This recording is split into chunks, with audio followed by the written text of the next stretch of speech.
This podcast, produced by 18 to 25-year-olds, was entirely recorded in the year of 2020, over Zoom calls, down the phone, and through WhatsApp voice messages. For this reason alone, audio quality may vary. Enjoy the ride. This is the Higher Frequency.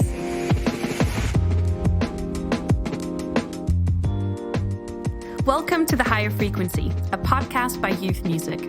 This episode is Gender Treble, brought to you by Notion Magazine, a space for pioneering talent. My name is Malene Simonsen.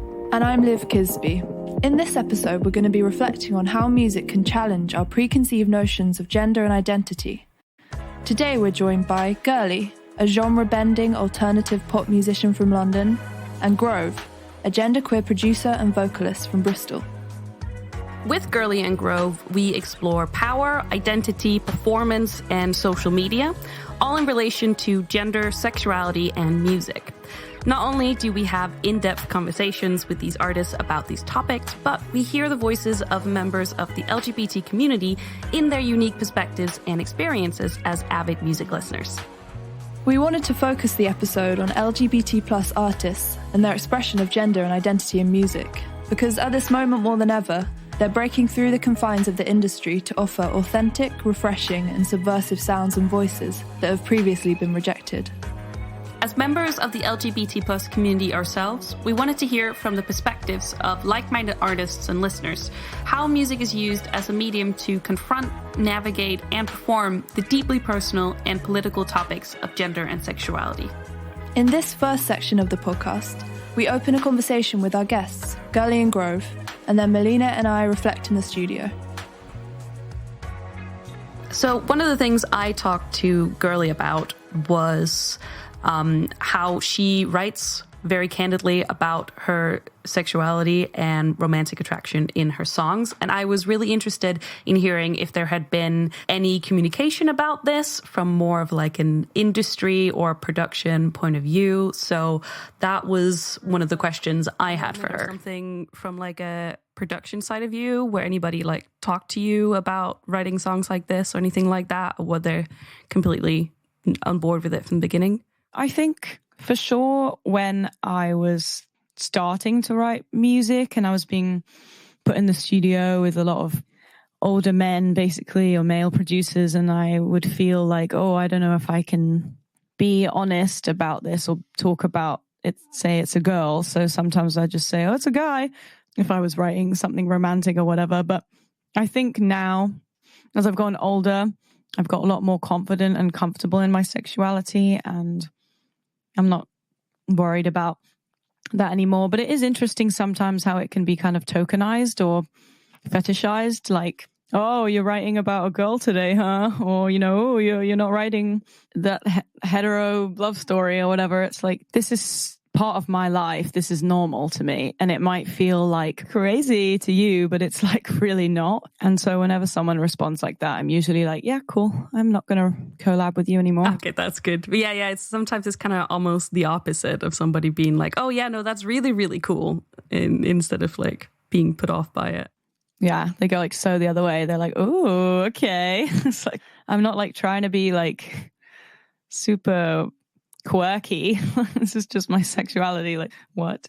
I definitely think I hear more songs where they use pronouns that fit with like same-sex attraction, because I think a lot before, even if you knew somebody was not straight, they would use like you pronouns and like talk about them in the second person if they were talking about romantic, interesting songs.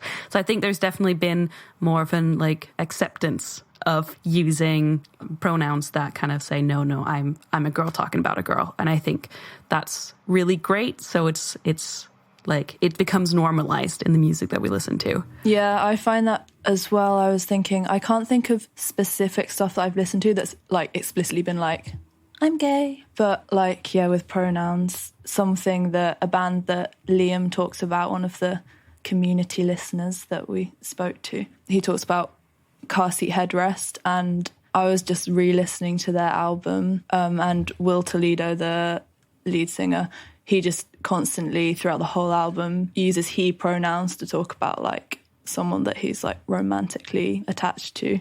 And it's just really like consistent the whole way through, and it's really like refreshing. And he said that in his answer. Listening to Car Seat Headrest like 3 years ago was pretty impactful on my understanding of my sexuality. As cliche as it sounds, you know, Twin Fantasy was quite a crazy moment. To hear that, you know, when I was struggling to come to terms with who I was. I don't really go to music for understandings of my gender or my sexual identity, but I think it is absolutely incredibly important and so profound to have an artist singing about what has come to be, up until now, has been such a taboo topic, I guess, you know, to sing about. So would you say that there have been shifts in power imbalances within production? From what I've seen, I think there's a shift currently happening. I really do. And I think a lot of it can be accredited to people being able to do their own stuff at home. So Grove mentions like the shifts in power imbalances through production being in the hands of the people that are making the music, and access being like more wide. And especially in bedroom recording, especially for women and LGBT artists. Because I guess before, if you had to go and produce, and then you'd have to go to a studio, or you'd have to go to this community, like a space where there would be like all males working, I think maybe that would put some people who are not men off, because it's like there is already this hierarchy in which you are like at the bottom, and people kind of expect less of you as a result of you not being a man. But I think people being able to take that whole process, put it in your bedroom, and just be free and just play with stuff, and then be able to release it and it sounds sick. I think that in terms of being free from like patriarchal environments, usually I feel that benefits not only non-men, but all marginalized people.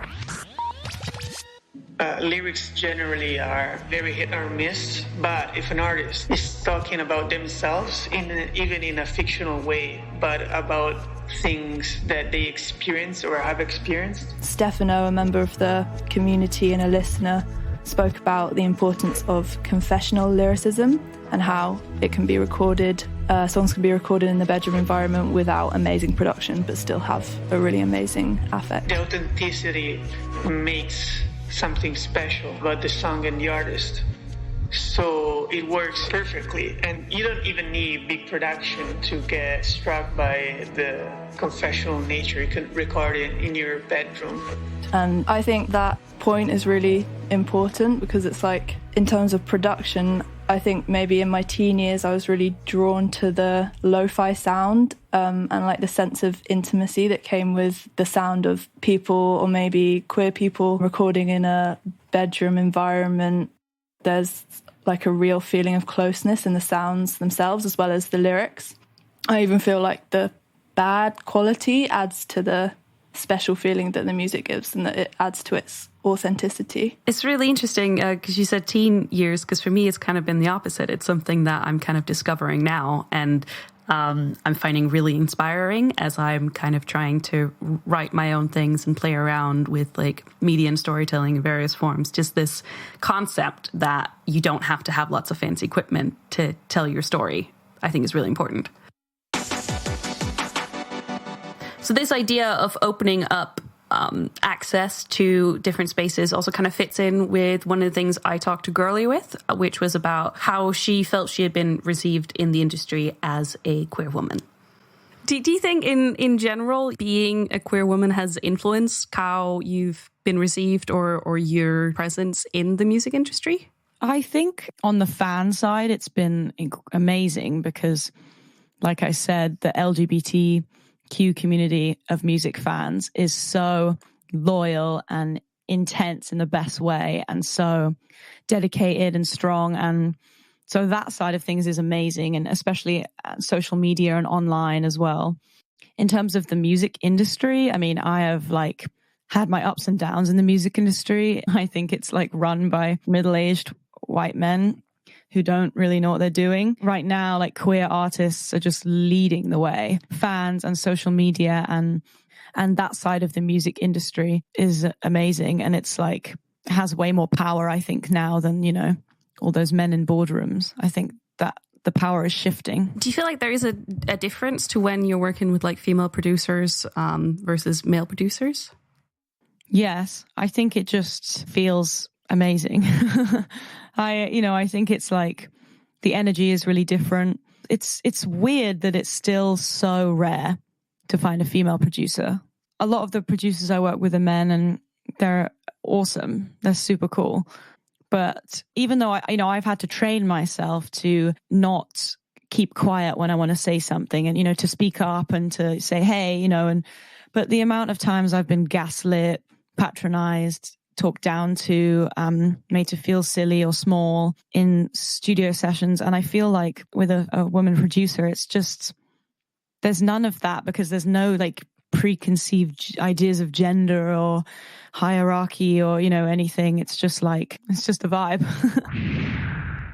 It is interesting, like what she said about how there are so few female producers. Yeah. Like, it's really surprising that there are so few. And even in collectives that have a lot of queer artists in them and stuff, and like have this whole image and sound of being queer, it's like a lot of the main people behind it are still men. I think one of the reasons why it's also so important to talk about gender and identity within the music industry is part of like that last bit she said about like how many times she's been like gaslit and talked down to. And I feel like in the last couple of years, those stories have really started to come out, and people have started talking about this hierarchy and inequality that they face. Just like white men who are doing most of the production in it, there's still this concept of like male genius at like kind of being on the production side, and then like the females or the I hate the word females, but the women and the non-men are just like adding their own thing, but they're never the one that sees everything and controls everything. And it's like, how do we change that? So we kind of talked about like the representation in the industry and kind of like why it's important for artists. But I think another side of representation is also why it's really important for like the community and listeners to kind of hear and see people like themselves reflected in the music industry. And that is kind of the next section that I talked to Girli about and her experiences with that as both an artist, but also as a music listener. So like growing up, any of these musical influences that I had, was there any that like stood out to you as kind of like challenging notions of gender, talking about sexuality and stuff, and kind of how did they inspire your journey with that and like artistry? Tegan and Sarah were a really big one for me because they were the first like representations in real life. Like I'd watched a lot of shows, as in TV shows or movies about gender and sexuality that had influenced me in a certain way, but they were some of the first real people that I was like, wow, they're both lesbian, really openly about it. They write songs about it. They have girlfriends. They're like, have friends that, you know, because I was such a fan, I'd go on their Instagram and, you know, they'd post with friends of theirs, and that was the first representation sometimes of like gender non-conforming people or trans people were like Tegan and Sarah's friends, or, you know. So yes, the music and their band introduced me to a lot, but also just going down little social media rabbit holes through that and finding the first representations of, trans, gender non-conforming people and pictures of pride festivals in other cities. I was like, whoa. Yeah, they were a big influence for me. I feel like it's becoming like a really common experience, especially in the LGBT community, for like looking at and engaging with artists' social media, and that being a sense of a really like intimate kind of knowledge of them. I guess each artist is like different with how much they share and how like manipulated the images are or the perception of their life. But definitely for me, going down social media, Instagram rabbit holes of people that I really admire, not even musicians, just, and it's definitely positive, but then obviously it has its negative sides of obsessing over people. But then it obviously is really important for underrepresented people. I can definitely remember kind of similar stories in my life as to what she said of like you find one queer artist or a person that you look up to, and then when you look out the friend group, you're like, oh, there's more. And that kind of like being some of the first instances of seeing representation of yourself, which I think is one of the positive sides of social media. You know, there's a lot to be said about that, but I think it's cool when you kind of have that personal connection with artists, and also it can kind of help you figure out who you are or introduce you to new concepts that maybe you don't really see in your everyday life and community around you. So a topic that I spoke about with Grove in quite a lot of detail was the parallels between gender performance and musical performance. Do you think performance offers non-binary and trans and like genderqueer people a chance to feel embodied within their gender? 100%. Lots of non-binary, trans, otherwise gender non-conforming people, whenever I see them perform, like it's always this beautiful, fluid expression of gender as a whole. And I think performance really offers like a really great avenue for people to be able to understand where people are in terms of gender without people having to specifically vocalize it. It's like, oh, it's there. It's you can see it. You don't have to like talk about the nitty gritties of it. It's just visual art. Yeah, which I think is a really beautiful way to be expressing gender nonconformity.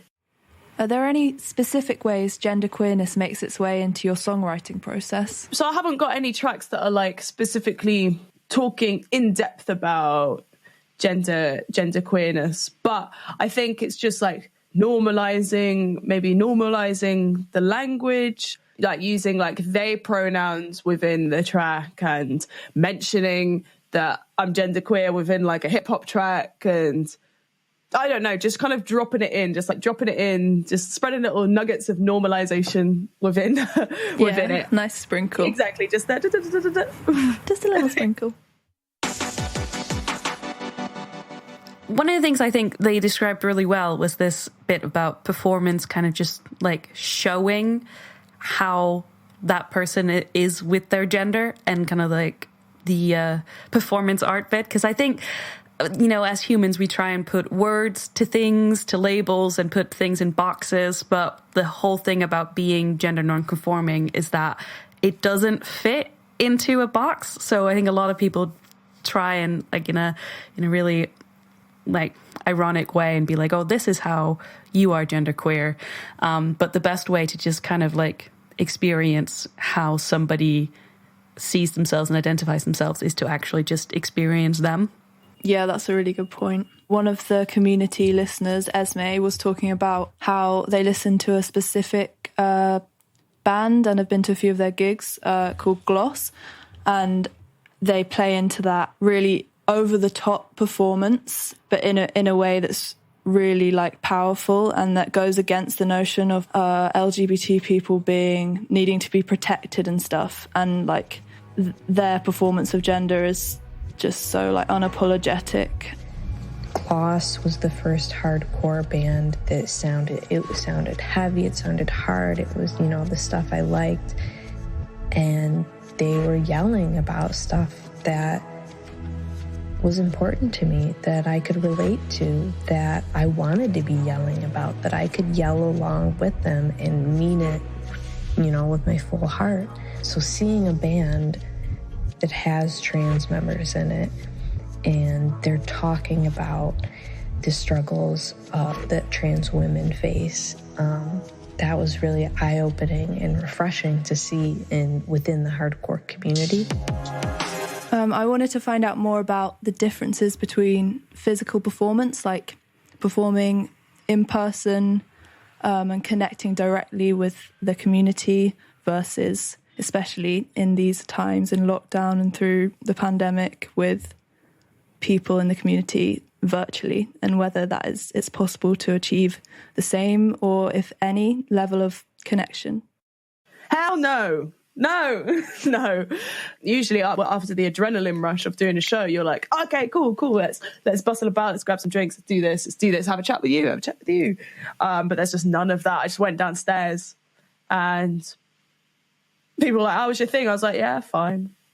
And then that was it. Would you say there are links to be made between everyday gender performance and musical performance? I guess in terms of like certain aspects of gender queerness and gender like fluidity, there is an element of like hyper masculinizing or hyper feminizing or hyper androgenizing the whole look. Personally, I do that within performance of like certain songs. Like I think when I'm performing like Big Papa live, I put on this like super faux hyper masculine energy, like, oh yeah. But it's like it all ties back into like this full parody of what the phrase "I love it when you call me Big Papa" means. Like it's a full parody of that. And I think maybe within different tracks that I do, I lean towards different gender expressions, like with on the spectrum. Yeah, so I guess they do link. But in my everyday life, I don't find myself hyper feminizing or hyper masculinizing myself, only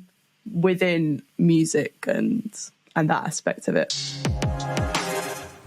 I find it especially interesting the point that they made about like making a parody of a specific kind of element of gender, or maybe an element of masculinity or femininity. And I feel like in quite a lot of music or me and Grove specifically were talking about like PC music and that group, and how a lot of it is kind of a parody of maybe gender norms, and also like genres kind of, it's like a post-genre and post-gender kind of experience and like approach to making music, where it's like conglomeration of all these different genres and this like hyper feminine voice that making it into a new kind of sound, and a good sound that hasn't really been a thing before. I thought that was interesting. Yeah, and kind of in the same way, like I was thinking like how it's a really great metaphor in some way of like, when you hear a song, that song isn't necessarily expressing like 100% of who that person is, but you're kind of exploring an area and an idea. And in the same way, like you can hyper feminize or hyper masculinize different songs, and kind of exploring different areas of your gender, your personality, or your thoughts and emotions. But to kind of get like a full picture of what's going on, you need more songs. Like you need the entire album, or you need the performance aspects of it as well. So it's kind of like a postmodern way of like each thing is a little part of a whole. You need to collect all of them. Yeah, and it's never fixed. That's like the amazing thing with music and experimenting with it in that way, that you can have so many different elements of yourself, or what the emotion you're feeling at that specific moment, and just putting it into a sonic form, and then that's always shifting. Yeah, it's cool. I've been thinking about it lately, like when I was younger, and I think for a lot of younger people, like if you listen to somebody, you're like, oh, they have a specific sound, and then they make a new album and they've changed the sound, you're like, oh, you're not the same anymore. Kind of after having grown up, I'm like, no, of course you're not the same anymore. You're not going to want to explore the exact same things in the exact same way throughout your entire life. I think that's really beautiful when people kind of like don't have a definite like genre or way they approach things, because it really just shows that it comes from what they're feeling at the moment. And I think both like Grove and Girli are really, do that, where they're like, oh, what ties it together is them. That's the thing that they are the artist, but it's not specifically like, oh, pop or rock. We also reached out to some of our friends who are part of the LGBT plus community to hear about their thoughts on music and gender and identity and how it all fits together in their lives. When discovering new music, is the emotional rawness, vulnerability, and openness of an artist important to you? How does this contribute to your sense of connection to the music and maybe the wider community of fans? It is really important to me that the artist is emotionally raw and vulnerable, especially LGBTQ artists, and me being part of that community. Because being part of a marginalised community, when there is a shared understanding and feeling of raw emotion and vulnerability and experiences of discrimination, it's really important that artists share that pain or experience, because you feel so much more connected and seen within their music in a world where you're not necessarily very visible or accepted, or people understand how you feel. I feel the vulnerability, rawness and openness of an artist can actually be somewhat overrated. I think that's quite a rockist idea that is becoming more and more outdated in many ways. Do you feel more connected to the artists you listen to when perceiving their online presence or physical presence, for example, at gigs? Personally, I feel not that connected to artists at gigs. I prefer listening online. I love gigs, and there is something really special about seeing someone live, but often seeing them physically breaks the fourth wall for me. I do feel more connected to artists I listen to if I can see their physical presence. I've been to see several bands live, and it does change everything. How is it important for you to see yourself represented in the artists and music? It is somewhat important that I see myself represented in the artists I listen to. A lot of the artists I listen to are female artists. Growing up, I never really identified with the male experience or the male identity. I was very much more feminine due to my sexuality and due to my gender identity. I think it's very important to see yourself reflected in your music, because that's the same in all media. If you know non-binary artists like Dorian Electra, then you know what a non-binary person is. You have an example, and especially when first coming out, that is such an important thing to be able to give yourself. Like, I really do like seeing myself represented in other forms of media, but I think within music because it's not like necessarily a big part of like music, I don't know, maybe I think because I'm looking for like sounds and stuff, I'm not necessarily looking at the lyrics. But then I think also it is nice when you get lyrics that you can relate to, like again, like Sophia by Clara. Like, I think that's such a powerful like song, and it speaks for so much experience. And I think also, so I don't think it's necessarily about like I think a lot of people here would be tempted to bring in like identity and identity politics and be like, oh, I don't see myself like as a like X, Y, or Z label there.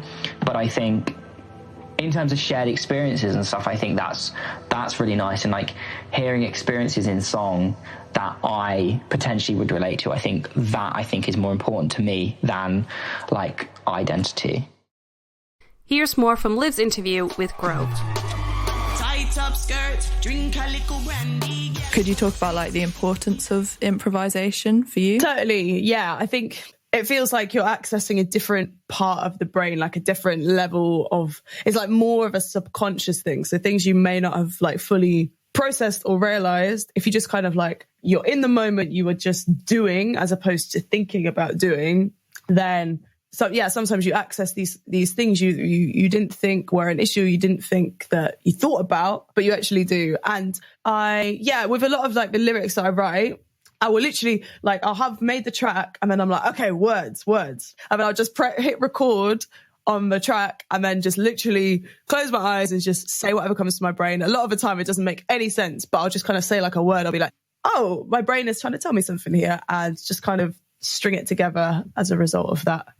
And would you say there's like a big link between improvisation and vulnerability? Like, do you feel at a very vulnerable point when you're improvising compared to maybe production? When improvising with a group of people, I feel that's like a super intimate and vulnerable thing to be doing, because it's like you are all holding each other like together sonically in this space. And I think, it's intimate and in a way vulnerable. Yeah. I was wondering like the ways this might intersect with race, and like I was going to mention you giving a speech and performing your track Black at the All Black Lives protest, and I wonder if you could tell me a bit more about the All Black Lives Bristol movement. I've only come back to Bristol post-lockdown for the past 2 months, so I've been to the past 2 All Black Lives marches. And I remember the first one, so there's like a big variety of different speakers there. And Travis Alabanza spoke. And I really, really love Travis Alabanza. I think they are a wicked speaker, wicked poet, wicked trans non-binary activist. And they spoke and said their piece about the current Black liberation movement having to include like all trans, queer, women, black, queer, trans women, and the people who organize that fully supportive of it, because specifically within the black community, there is a lot of discrimination against queer folk, against black women, against trans individuals. And there was this other speaker who got up right after Travis finished. He was just saying, oh yeah, all respect, but you're not real. And I remember the organization, the All Black Lives organizers were like, sorry, we're going to have to cut you off there. Like, please inform yourself on your opinions before just going up and totally disregarding millions of people across the world. Like, you can't just say that trans people aren't real, that they're confused, that queer people aren't real, that they're confused. And that's something that I've experienced as well. I've been told that I need to choose what I am first, black or queer. I don't know, it really touched something deep within me, because I'm like, why can't I be both at the same time? Why do I have to choose what I want to fight for first? There are so many queer and black people. Why do we have to choose like, oh, okay, I'm going to put my blackness ahead of my queerness, or my queerness ahead of my blackness? To finish off, do you want to like say a bit about anything you've got coming up, or like future projects, current work? If you type in Grove Big Papa into YouTube, you'll find the video. I hope you enjoy it. And also got a song coming out called Sticky, which is a club track written about women loving women. Tight up skirt, drink a little brandy, girl so sweet, sticky like candy. Your body language now, I hope you understand me. Drop the dance, drop the bass, drop the angry. Tight up skirt, drink a little brandy, girl so sweet, sticky like candy. Your body language now, I hope you understand me. It's just gay and it's clubby and it's vibey. Thanks so much for having me on, Liv. That's okay. Thanks for coming on. Yeah, it's the time has actually flown by.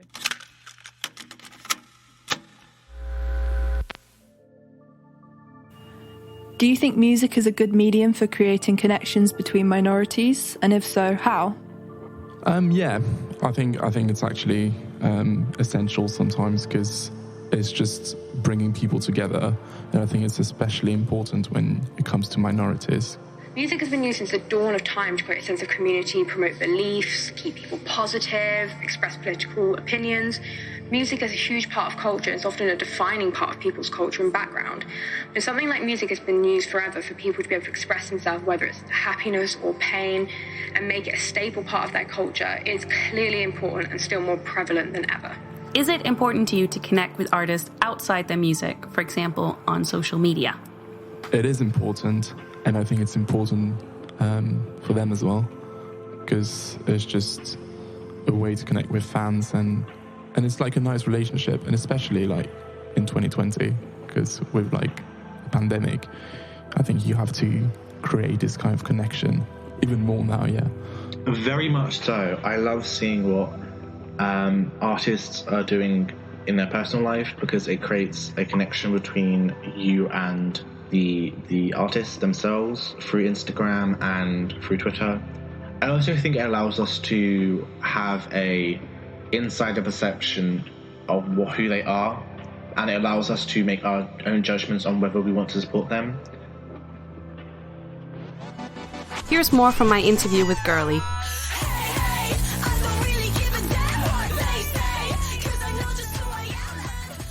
I wanted to ask a bit about kind of where you started with like writing music, and like what was it that kind of made you pick up a guitar, start playing, start writing like originally? I mean, I loved performing in my teens. That kind of just naturally kind of evolved into music. I say naturally, I think I had this really big moment where I was like, I want to rebel against the system. I want to write music, because I was really academic, science and maths and English.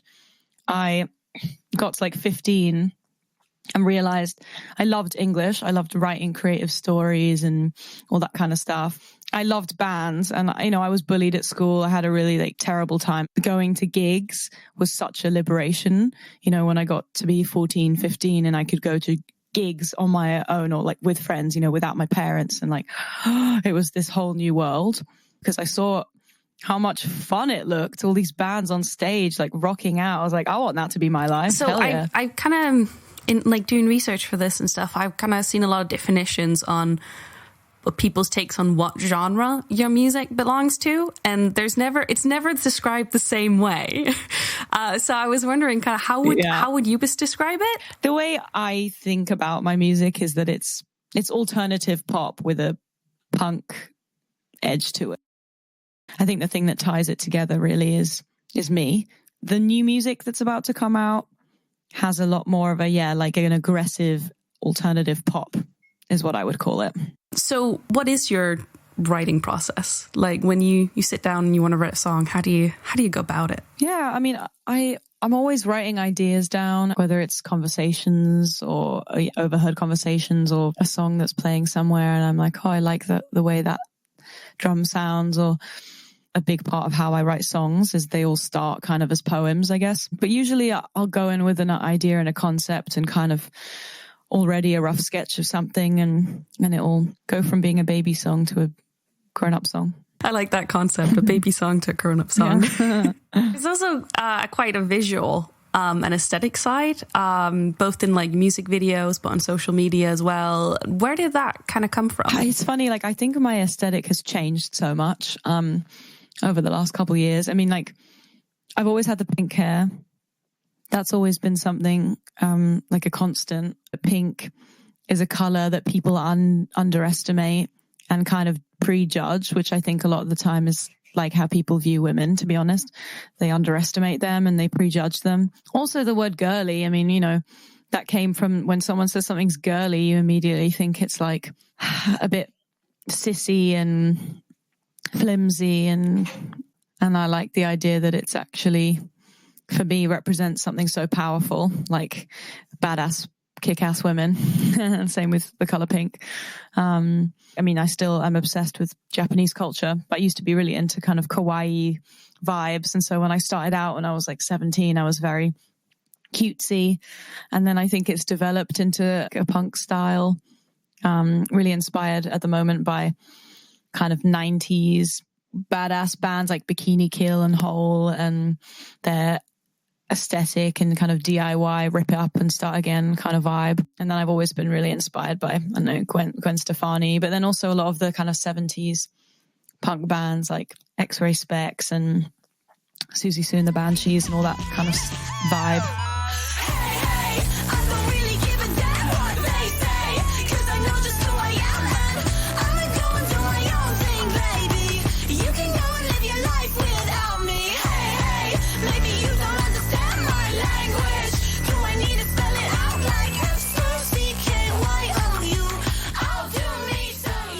That song is called Has Been, and the video and the song, when this podcast airs, is out now. And it's basically about being dropped by my label and everything falling apart in my life and having a breakup, and then just realizing, like, you know what, stuff you all, I'm going to live my life and do it for me. People knew that it wasn't really real. I think fans can really tell when something's not authentic, and yeah, that just taught me, okay, I'm just going to do things my own way now and trust my gut and do things that I want to do and creatively do things that I want to do. And all of this music and the videos and the visuals that are about to come out is all creatively directed by me, and that feels amazing. Nice. I think that is a really great note to end things on. Thank you so much for talking to us, and best of luck with what's coming up. It's going to be really exciting to kind of see this new part in your journey. Thank you so much.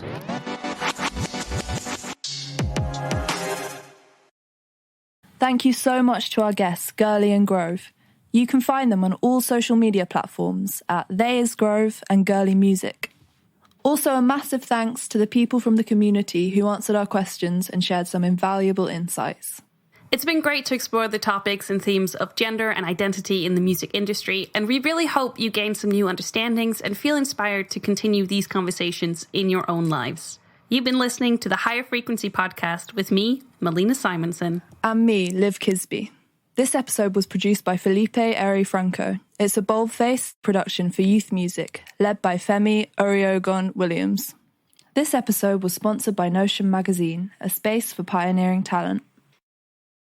Next time on The Higher Frequency. The last year has been unlike anything we've ever experienced before, but how is this affecting local music scenes around the country? We'll be tracing its effects from the buskers on Buchanan Street in Glasgow. It's been a lot more competitive, like trying to get a spot in Glasgow. People are coming up from London. Just everybody's out with their dogs. To clubs in Brighton and its queer nightlife scene. It feels so different to DJing in the club. It produces a different kind of thing, because usually when you're on a Zoom call, everyone's having like just bands on the chat, and I just want to get involved, but I also have to play, so